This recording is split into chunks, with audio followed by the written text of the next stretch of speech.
6 n'ime ọnwa Mee bụ ọnwa nke ise n'afọ 2024. Ahịa na-azụta bụ afọ na mbụ isiokwu ndị a ga-eme akụkọ ị ga-anụ. Gọọmenti Anambra Steeti ekwughego mkpa nhazi usoro ọmụmụ ezinụlọ dị. Anambra Broadcasting Service Onitsha emerubego ndị ọrụ ha nara ezumike nka ọfụ na nso nso a. Ebe ụlọọrụ INEC kpọgoro otu ndọrọndọrọ ọchịchị dịgasị iche iche ka ha gaa n'ihu n'ime ihe n'usoro iwu na ịhazi usoro dịka nhọpụta Edo na Ondo na-akpụdebe nso. Na mba ofesi, mba France amalitego ịchọ onye gbafere ọsọ n'ụlọ mkpọrọ. Tupu anyị wetara gị akụkọ anyị n'uju, geregodo ozi a pụrụ iche, Gọvanọ Chukwuma Soludo abịaghị iweta mgbanwe n'ozuzu oke ịhazi ọnọdụ akụnụba Anambra Steeti nakwa ịkwalite oke ihe eji mara anyị bụ ndị Igbo ka anyị kwado n'ozuzu oke maka ọlụ ọchere ya n'ihu. Ọka akụkọ bụ Ifeọma Akife. Tọọ ntị gere akụkọ anyị n'uju.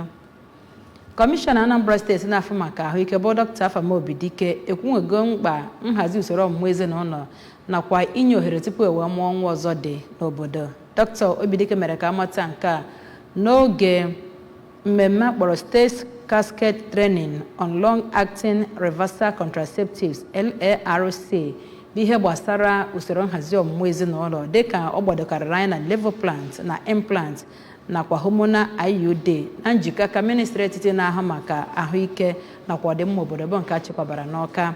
Onye na-akọrọ ihe gbasara ahụike bụ Chibụzọ Okoye kọrọ akụkọ a n'uju.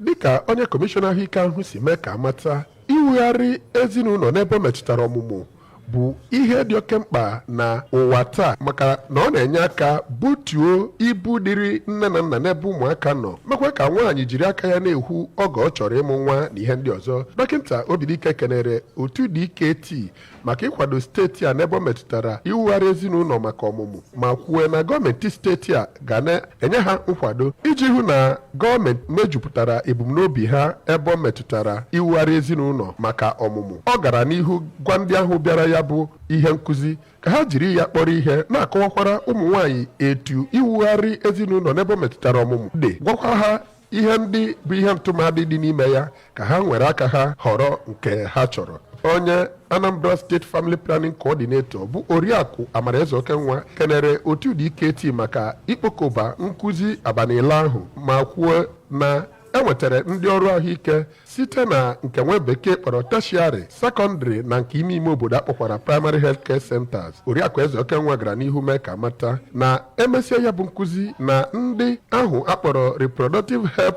supervisors ga-agazi n'ime obodo n'ebe ha nọ na-alụ ọrụ wee na-akụziri ndị ọzọ ka e nwee fụ na ya bụ iwugharị ezinụlọ n'ebe metụtara ọmụmụ bụ nke metara mkpụrụ na steeti a. Onye na-anọchite anya ụlọ ọrụ DKT bụ Maazị Rex Idemudia mere ka mata na ha bụ otu anaghị enweta ego ma bụrụ ndị na-afụ maka iwugharị ezinụlọ n'ebe metụtara ọmụmụ ịlụpụta ọgwụ eji ewugharị ya bụ ezinụlọ ma kwuo na ebumnobi ha n'obodo Naijiria bụ ịfụ na enwepụtara ọgwụ dị iche iche ma ndị a na-anwụ anwụ ma ndị a na-etinye n'ahụ maka iwugharị ezinụlọ. Maazị Idemudia mere ka amata na ha na-akụziri ndị mmadụ etu dị iche iche esi ewugharị ya bụ ezinụlọ n'ebe metụtara ọmụmụ maka ịfụ na enweghị ihe ntụmadị ọbụla pụtara maka nwaanyị ọbụla chọrọ ịnara ọgwụ maọbụ nke a na-anwụ anwụ maọbụ nke a na-etinye n'ahụ iji aka ha wee mee ihe ndị ahụ akụziri ha.